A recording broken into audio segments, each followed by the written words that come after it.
Okay, so we'll get back into this next game now. Someone was asking why Select didn't drop more. So the reason he didn't drop more was because Flash had about 8 missile turrets lining his main base. And Flash had, of course, had the air control. I think he had sensor towers too. He had sensor towers and Vikings, so you can't drop Flash. This is not going to happen. So we're going to look at another Flash game from the MVP Invitational Tournament. This is going to be Flash versus Thorzain. Of course, everyone knows Thorzain, Mr. E.G. Thorzain RC. Quite a popular European Terran who actually has been living in the States for quite some time. Let's see if he can give the great Flash a little bit better of a game. Could happen. Thorzain is pretty good at Starcraft too, and Flash is pretty good too. But based on last series, Flash just looked so good in team. And especially on this map. Of course, this is Daybreak. And we just saw Flash play a TBT on Daybreak. So I would think he would go for a similar strategy. I don't see a reason why he wouldn't. I would suspect the same. Uh-oh. Someone just put a beta key in the chat. EJWKGNHTZNR84DKZ. You gotta be quick with that though, man. K6HX. There you go. If you're not in the chat, I just said the key out loud.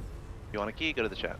I'm not sure if anyone could actually copy it down as fast as verbal words work at it, but someone is asking, talk about what it is about TBT mirror matches that makes it really different from others. So one thing Terran has that other races have to a lesser degree is Terran can benefit the greatest, especially in a mirror matchup, from the defender's advantage. So we saw that last game. I mean, this game is just both players are progressing fairly standardly, but we saw what Flash could do, things like he put 6 tanks here, right?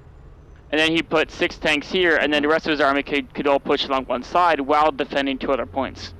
And if you do that with a different race, your army, they're just going to squish it, or they're going to kill one of your defending forces.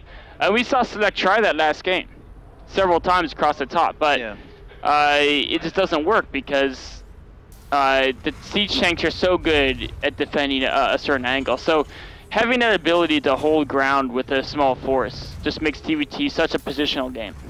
So it's mostly about taking territory and then locking it down, as opposed to other matchups which are about building up for a key battle and then engaging that battle in a position that benefits you the most. So that's super important. It's interesting to see, you know, how TBTs develop, you know, on a map like this, where I feel like the natural obviously is going to be, you know, relatively easy to take, which is pretty standard. But when you're taking a third, things get pretty interesting if your opponent decides to mold some sort of timing push to, you know, potentially try to contain you. You know, the third, you have to like go down a ramp. You have to like move into choke points. So, you know, I've seen strategies where a Terran player has tried to contain another Terran player on 2 bases by just preventing them from taking the third while they do whatever they want back home. We saw Thorzain just meander over to the left there with the factory. Not sure what that was about. Returning back just now. Just moving some of his buildings around a little bit indecisive with the way he's progressing his build. It's interesting because, I mean, we're almost seeing him do a very similar build to what we saw Selected, right? The difference being he's not investing in Cloak because he did it all off 1 gas, right? Going straight to the fastest Banshee possible off 1 gas, and then he was able to get a much faster expansion in Select. So, and of course, Flash did the same build we've been seeing him doing, the gases expansion and double gas, and he's going to get this, you know, this factor and whatnot. And without Cloak, this Banshee's going to not really be able to do nearly as much damage. And Flash will actually notice the gas count on this refinery. When he scans, right, he's going to click this refinery. Notice that it's only been barely touched, and so he knows there's no Cloak possibility. Right, for sure, there's no Cloak possibility. Even though, of course, other people would think, okay, maybe since the scan's done, he'll start Cloak since it's done. Flash knows that can't happen. So that's a nice advantage. You can just get, you know, a Viking out, and 1 Viking can deal with these Banshees fairly easily. Alright, so Flash getting that expansion on the ground already. Nothing too crazy happening. Already 2-3 harvesters ahead. I think he got the command center a little bit before his opponent. But yeah, getting that Viking out on the field to, you know, to make sure he can shut down the Banshee play from Thorzain. And Thorzain adding on a bunch of racks here. So it looks like he does want to go the bio route. 2 more barracks going on. No upgrades for that bio quite yet. Opting to start the tank production before he worries about getting stim pack or medevacs, which is sometimes you see players opt, to go really aggressive before the upgrades. Now going double tech lab, so once they get probably both stim and combat shield, or maybe just get a good number of marauders. Uh oh, sorry there. That's an SCV. Banshee sneaks in, gets a couple kills, but the Viking takes it out without too much of a problem there. And meanwhile, Flash is he going to continue with his mech play like we suspect he might be in Daybreak? That's really the question on everybody's mind. I think he will. Making 2 Hellions right now and a Raven. Does he have? He hasn't taken gases at his natural just yet. We'll have to keep an eye on that. Patrolling the Viking around, making sure no stray Banshees can do anything much. And Thorzain already adding on stim. So here's an interesting question someone's asking: is why didn't until just now Flash worry about taking the Zelnaga tower? And the real reason is because he knew he was doing a fast expansion build versus a tech build, and so that Marine, I assume he wants it over there right now. If you send it out early, it's 1 less Marine to defend against the Banshee, or of course the Hellion harass, and it would just die instantly to the Hellion or Banshees, and you kind of know there's a coming at you already. So he basically wanted to make sure he had 100% of his units to defend at home. And then now at this point he wants to take the Zelnaga tower, and this is something that's a really high level play that for you guys at home, I'd suggest just taking that Zelnaga tower much earlier, because you don't have, unless you're Flash, you don't know exactly when Hellions, Banshees, etc. come to your base, and the odds of that 1 Marine being indifference is going to be exceptionally low odds. And the odds of you being Flash, perhaps even lower odds. This is true. Doesn't happen very often. There can be only 1. Flash again going for that mech play. Yep. Thorzain double engineering base. So unlike what we saw Select struggling with was keeping up in upgrades, Thorzain is going to be ahead in upgrades, which is ideally where you want to be with when you go bio, right? You want to be kind of ahead in upgrades. Stim is working on its way to being done, along with siege mode. So maybe we're going to see Thorzain try to be a little bit aggressive once those 2 upgrades finish. Yeah, we see the rocks being taken out there. Flash a little bit indecisive, going to come forward here with the Hellions. Blue Flame just now started. He can get a nice little lineup on those Marines. He can potentially do a lot of damage, but Thorzain is too good to let that happen. And Flash can return to his side of the map. Now, his 3rd is already on the ground, but I think it's 70% of the way done, it looks like. Yeah, just about. It's getting there. The question is will it finish, or is Thorzain going to just try to bully his way over there? Flash does not have siege mode, just a handful of Hellions. Thorzain does with 4 siege tanks. This could be the start of a devastating contain. Yeah, Thorzain, again, siege mode is done for him, so he could potentially just prevent Flash from pushing out. And he has 2 medevacs here as well, and plenty of Marines and Marauders. They all do have stim. So actually get to stim forward and try to take down this command center. How successful is this going to be? Flash going to lift that up. It's down into the yellow health, down to 700, 740. But Flash is coming forward with his Hellions to try to deal with this. Tanks don't yet have siege, so doesn't really want to engage just yet. And Thorzain doing a decent job here, getting some damage done. Nice little denial of that 3rd base. Of course, Flash was able to keep the command center alive, which is really important. Flash does not want to be contained here. He's going to try to move out. Realizes it can't quite happen yet. Thorzain is really going to get a good lockdown here. Flash is still up in supply though, 118 to 108. He has a Raven there as well. First point defense drone, nice against those Marauders. And again, auto turrets. Less utility, but some utility. And Thorzain is just going to keep trying to prevent Flash from taking a 3rd while securing a 3rd of his own back home. This is a kind of an interesting situation, of course. Thorzain's 3rd was built later, but because Flash has been denied that one time, they'll basically equalize out. The one thing I'm a little worried for Thorzain, he's got to solidify this contain, right? I'm worried that, I guess this actually is pretty strong here, because Flash can't move out here because of the threat in his 3rd base over here.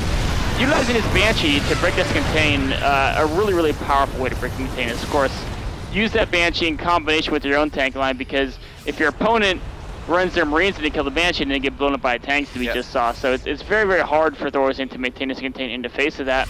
Meanwhile, we saw Thorzain used to have the supply lead, but even though not too much has happened, Flash is able to take it back. That's just a macro skill gap, is pretty much all it is.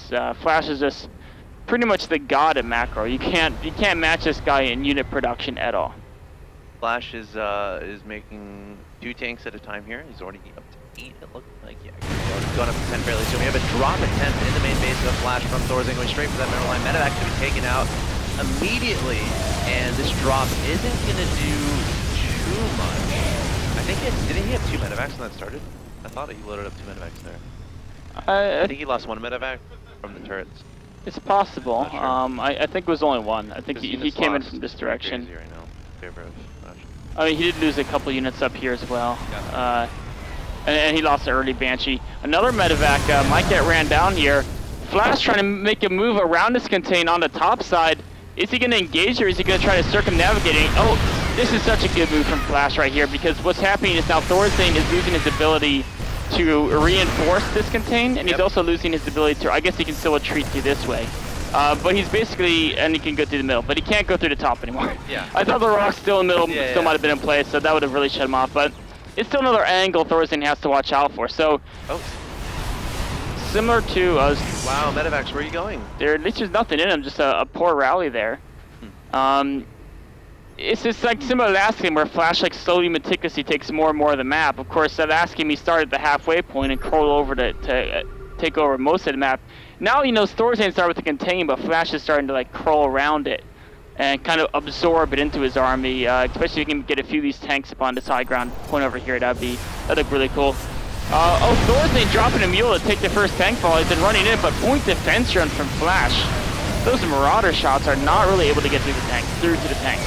Flash up 159 to 130 supply. Thorzain trying to break through that. Has 1 Marauder remaining, but he's going to die. There's a couple tanks there at the watchtower and some Marine Marauder reinforcement, but you know, Flash definitely came out on the better end there. I'm wondering why Thorzain felt pressured to take that engagement. It's a really good question. I think he just felt that he could break that tank line and he didn't anticipate those 2 point defense runs. And he was thinking, you know what? This would be a great trade if I can kill these tanks, and it just didn't quite work out the way he envisioned it working.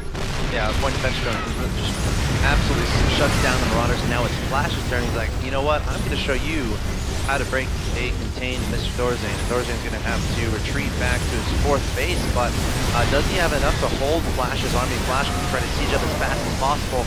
No point defense drones down, but the Marauders melted away by those tanks, and there's no stopping Flash here. He's just pulling right through, and I think the point he made about Thorzain's attempt on trying to break the contain might have been Thorzain's downfall. Just those point defense drones were so effective against the Marauders. And maybe he should have retreated the instant those 2 point defense drones went down, and then it almost might have been a success on his part, because then he could keep the majority of his Marauders alive, and those point defense drones would not be available when Flash eventually tries to break the contain. But as it stands right now, Thorzain's in big trouble. Yeah, Flash all but shutting down that 4th base. Thorzain left to 3 bases. Meanwhile, it looks like Flash adding on 2 additional command centers, 3 additional command centers. And he has a great position on his opponent, because now Flash can just set up here. And how is Thorzain possibly going to take the 4th base? Whereas Flash, he can pretty much take an expansion anywhere else on the map. The tables have been turned as far as who's containing who now, with Flash having Thorzain's along the tower. The difference is before Thorzain had only a handful of tanks, so could only control 1 section. In this situation right now, Flash is a player with so many tanks, he can really control both segments and totally lock down the map. So that move that Flash did against Thorzain, where he pushes out here and establishes a nice little position here, that's not available to Thorzain unless he breaks this. He's gonna have to pick a spot and go for a break at one of the angles. It looks like right now Thorzain's committing fairly heavily to air. Thorzain's making a fusion core. He's got tons of Vikings, so I think he realizes that these tank lines are not to be broken, and instead he's really going to commit to an air army. Now, would you make Banshees here? I mean, I'm wondering what's the logic here of going for the battle cruisers instead of just adding on more Banshees? Well, he is adding on Banshees, but at some point Flash makes a Thor, and then the Banshees don't cut anymore. Okay. So I'm just like on 3 bases. I mean, I just don't feel like you can get a ridiculous amount of. I don't think you can get the battlecruiser count you want. I feel like more battlecruiser transitions happen on 4 or 5 bases, but I mean, I'm okay. Yeah. I mean, it only takes 1 or 2 battlecruisers to deal with this Thor here. Sure. And without them, this Thor can take so many Vikings down without a problem. I mean, right now he's just focused on, I mean, yeah, Thorzain had so many more Vikings, but that Thor just, 3 kills is a lot, especially for adding the splash damage he was doing throughout that battle. Thorzain trying another little cool play, a draw play across the top here. Of course, flashed it at his sensor tower, very well positioned, and he's on top of this. But even though it was spotted, the Hellions alone can't deal with this. The tanks are coming back, but they're on siege. A great move by Thorzain, knock out the top left. These are the type of moves he needs to try to get back in this game. Yeah, I mean, he's able to deny this expansion. The command center is not going. Oh, it is going to die. Goodbye, command center. So Thorzain taking out that fort, but now Flash can just reposition and just siege up so that Thorzain can't do anything more than what he just did. But look at this, Thorzain is actually just going to load up into his medevacs, but there are Thors there, and Thorzain's saying, you know what? Never mind. I'm out of here. Medevacs on the retreat, now being battered by Thors. Thorzain can come away from that saying, you know, I took out the top left, but then he found out Flash is a huge army and Flash has that middle base, so he's got to do something else to really get back into this game, and the battlecruiser transition is underway. 3 battlecruisers in production, one of them just finished. He's got to maintain Viking production as well, though, 3 at a time, because if he does not do that, of course, Flash can kite battlecruisers with Vikings all day. Thorzain knows this, so he's going to be fine with his own Viking count. Let's check out those Viking counts right now. Fairly even, with Thorzain currently producing more than Flash, but Flash did just add on, I think it was 4 more starports. Yeah, he did, and also two additional armies just to make sure the upgrades keep going. We have Flash mounting an offensive here over to Thorzain's 3rd base. Thorzain bringing forward the battle cruisers to try to deal with this, and Flash doesn't have too much. I mean, he's adding on. Okay, he's got 3 Thors. I mean, this is a situation where the battle cruisers can handle the Thors easily, but the missile turrets are so effective against the air, doing 32 damage per second. 2 air units, that's insane DPS. Thorzain does eventually break it, but he's had to give up his 3rd. And this is a tough spot to be in, because if you look at his natural is pretty much gone. There's just a few scraps there. His main is entirely gone. Oh, trying to break it with the bio units. I don't know if that's a wise idea from Thorzain. I mean, it's going to work, but I feel he could have broken with just the battlecruisers alone, maybe. Gosh, so many SCs dying, and there's the GG and the well played from Thorzain.